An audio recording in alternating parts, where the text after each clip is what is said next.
खुशबू मौसम का इंतजार नहीं करती,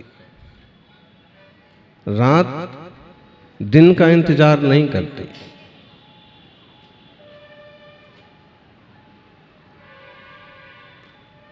खुशबू मौसम का इंतजार नहीं करती, रात दिन का इंतजार नहीं करती। कितने साधन जुटा लो जीने के लिए, मौत जिंदगी का इंतजार नहीं करती।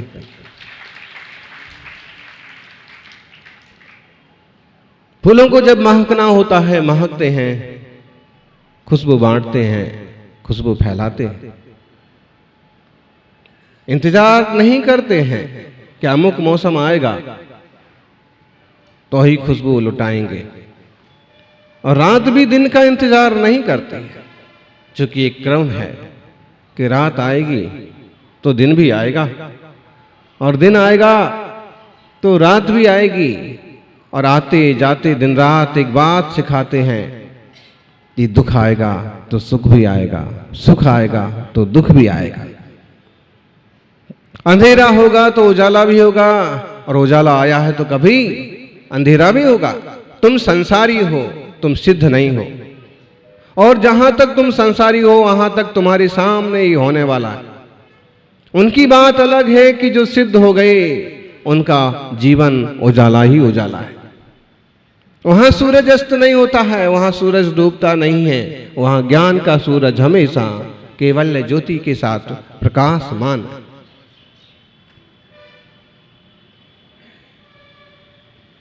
रात दिन का इंतजार नहीं करती है, कितने भी साधन जुटा लो जीने के लिए, लेकिन मौत जिंदगी का इंतजार नहीं करती।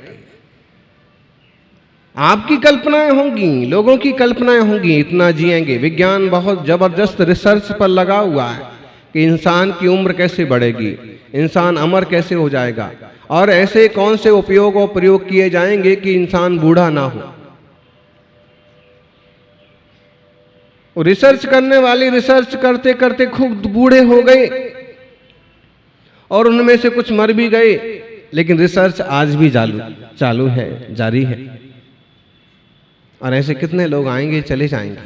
ध्यान रखना, आयु को, उम्र को वैज्ञानिक तो क्या, डॉक्टर तो क्या, सर्वज्ञ भगवान भी नहीं बढ़ा सकते, नहीं बदल सकते। राजा श्रृणिक ने प्रभु महावीर से कहा, भगवान जी, अवधि ज्ञानी मुनिराजों के मुख से सुना, लोग कहते हैं कि श्रृणिक ने तो नरक आयु का बंद कर लिया है, नरक जाएगा। आपकी दिव्य ध्वनि से मालूम पड़ता है कि मेरा जीव दुर्गति का पात्र बनेगा। मैं तो आपका भगत हूं, प्रिय सेवक हूं। मैंने राजपाट से भी जैसे निवृत्ति ले ली है, और ज्यादा से ज्यादा समय आपके समौषण में, आपके चरणों में जाता है। मैं नरक जाऊंगा? क्या सचमुच मैं नरक जाऊंगा? प्रभु की वाणी में आया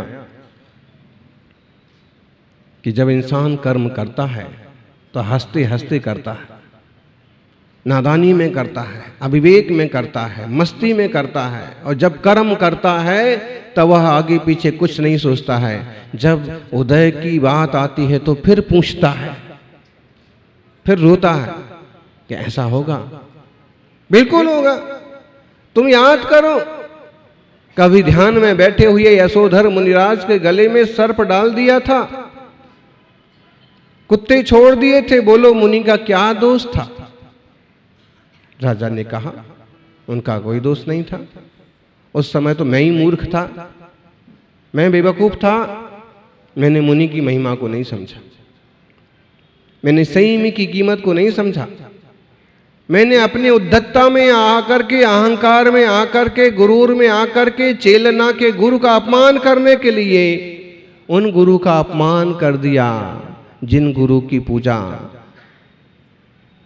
साक्षात 3 लोक के अधिपति इंद्रादि देवता भी करते हैं। और उस समय आयु का बंध हो गया, उस समय तुम्हें नरक आयु का बंध हो गया। तो क्या मैं सातवें नरक जाऊंगा? इतना भयंकर दुख भोगूंगा? आपकी भक्ति का, आपकी सेवा का कुछ तो फल हो।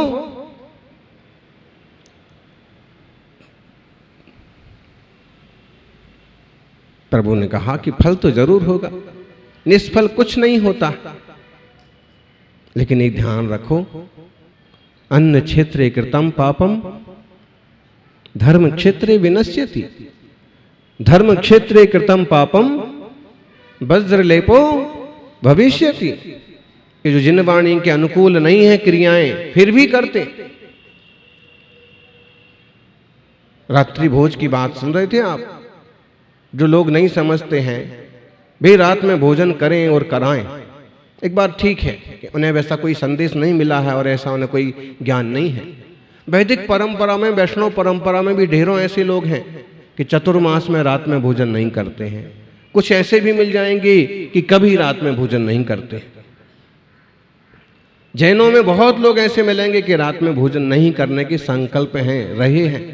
लेकिन अब आप देखिए, नए जमाने की बात कह करके, मॉडर्न कल्चर की बात कर करके रात में खाना चालू कर दिया। रात में आप अपनी मजबूरी में आपने खा लिया।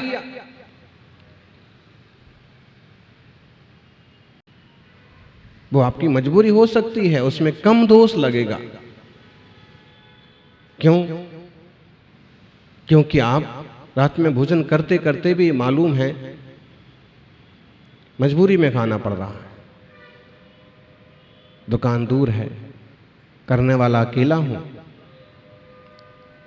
कहीं ना कहीं उसमें आपका एक पश्चाताप छुपा रहता है। और जिस दिन आप फ्री होते हैं उस दिन जल्दी से संध्या को ही, क्यों? एक तो शास्त्र का ज्ञान है कि रात में भोजन करने से बहुत बड़ी हिंसा का दोष लगता है, और दूसरा आजकल विज्ञान भी कह रहा है कि रात में खाने वाले अक्सर कर बीमार पड़ते हैं, हार्ट डिजीज भी उन्हें होती है, ढेरों तरह की बीमारियां भी उन्हें होती हैं। और आज तो अमीरों में, नेताओं अभिनेताओं में एक बहुत जबरदस्त कल्चर विकसित हो रहा है। क्या उसे नया एक नाम दिया गया है, रात में नहीं खाना। माने आप सोने के 3-4 घंटे पहले भोजन कर लीजिए। और ये पूरे विश्व में महावीर स्वामी ने तो ये बात 2600 साल पहले कही थी। और जब भी इंसान को सुखी होना होगा उसको महावीर वाणी को सुनना होगा, समझना होगा। उसके अलावा रास्ता नहीं। नाम भी किसी का जोड़ेंगे लेकिन सिद्धांत वही होंगे।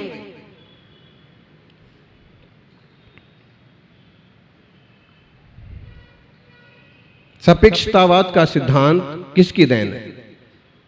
किसकी देन है? न्यूटन की।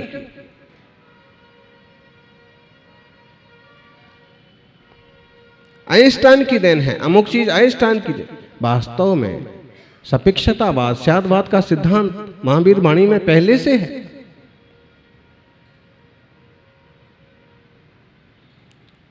कल लब्धिसार के ग्रंथ के कुछ प्रकरणों पर चर्चा चल रही थी।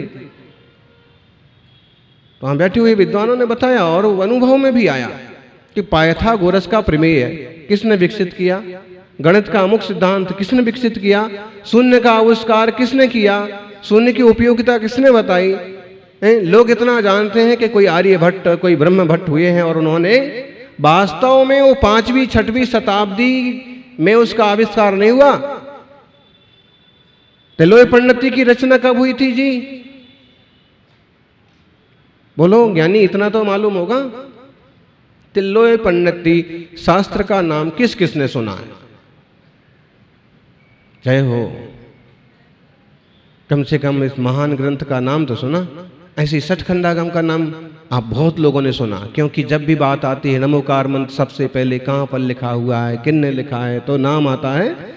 ये ग्रंथ जो हैं ईसा पूर्व के हैं, माने 2000 साल से भी पहले के हैं, और इनमें वो जबरदस्त गणित है और शून्य की और सारी इकाइयों की बहुत महत्वपूर्ण चर्चा है। ज्योतिष की बहुत बड़ी चर्चा त्रिलोक परिणति में, त्रिलोक सार में,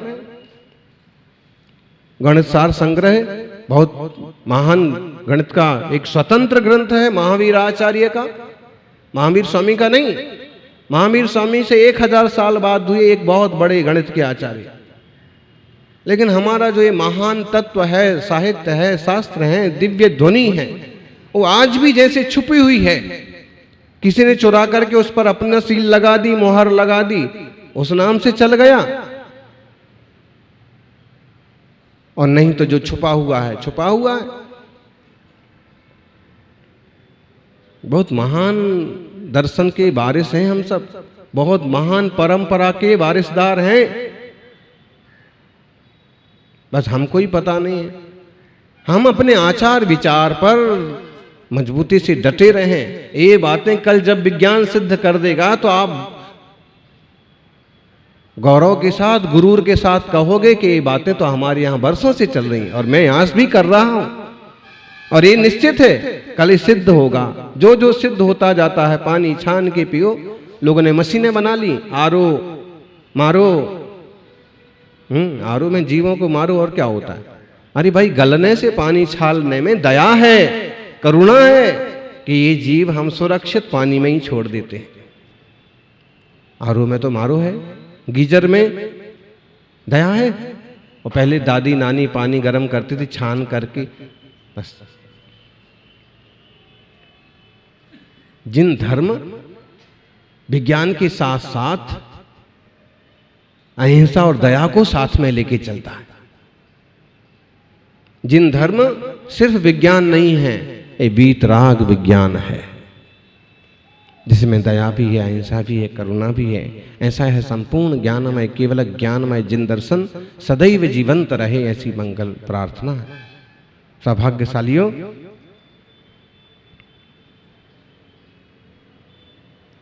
अब क्या कर सकते हैं राजा श्रेणिक?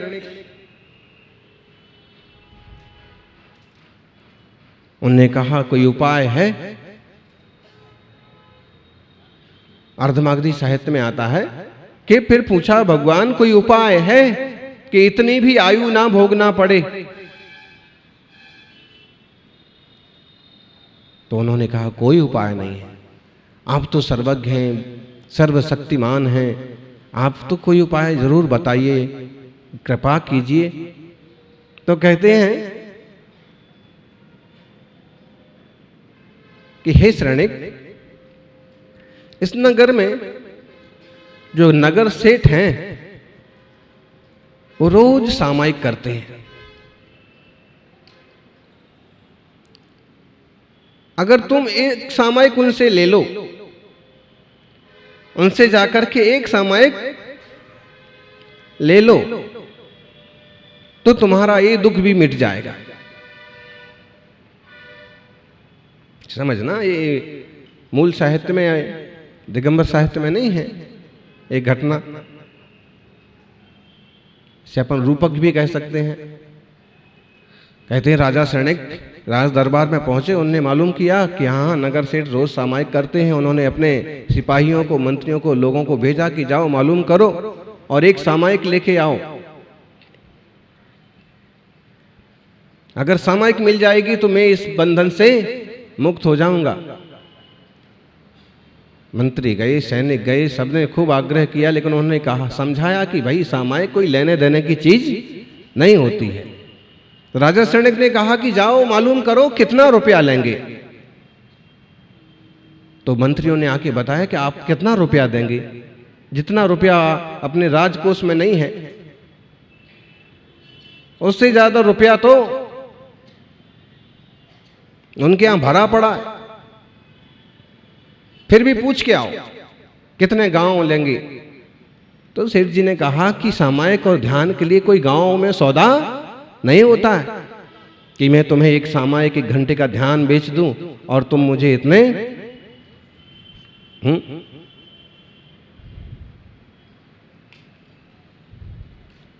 कुछ भी उपाय करो। कहते हैं राजा शरण्य खुद गए और कहा कि इतनी कृपा कीजिए, प्रभु ने कहा है कि अगर तुम्हें एक सामयिक मिल जाएगी तो कम से कम अपने राजा पर इतना तो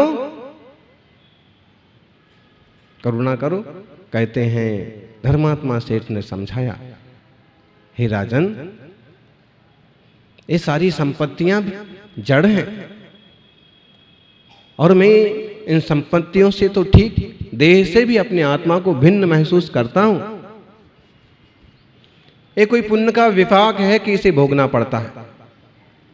और इस सब के बीच में रह करके भी मैं सुबह शाम जब भी अवसर मिलता है ध्यान करता हूं, समय करता हूं, भगवान के नाम का जाप करता हूं, आत्म तत्व का चिंतन करता हूं, पर द्रव्यों से भिन्न स्वरूप का आनंद लेता हूं। अब ये तो आनंद लेने की चीज है। साम्य भाव से कर्मों की निद्रा हो जाती है, संबर हो जाता है और उसके बल पर जीव महानताएं हासिल करता है। अब बताओ, ऐसी चीज, ऐसे भाव, ऐसे परिणाम कोई लेने देने की चीज है क्या? कहते हैं, राजा ने कहा बात तो ठीक है,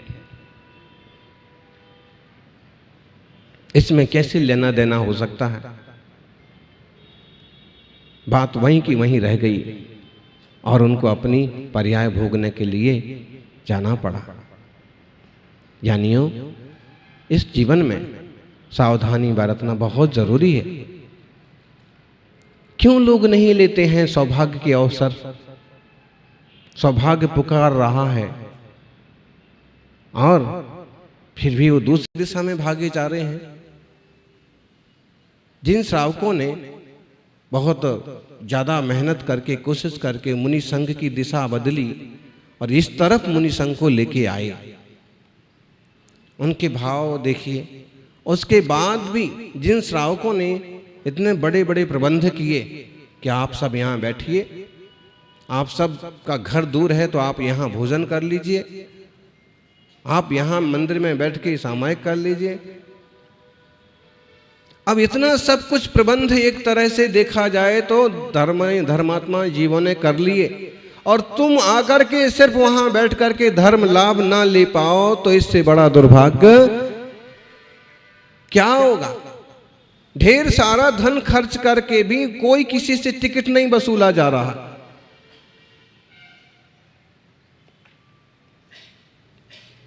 वही कहा सेठ जी ने कि महाराज, धर्म तो अपने अपने भावों का खेल है। जितने ऊंचे परिणाम हो गए उतना ज्यादा कल्याण होता।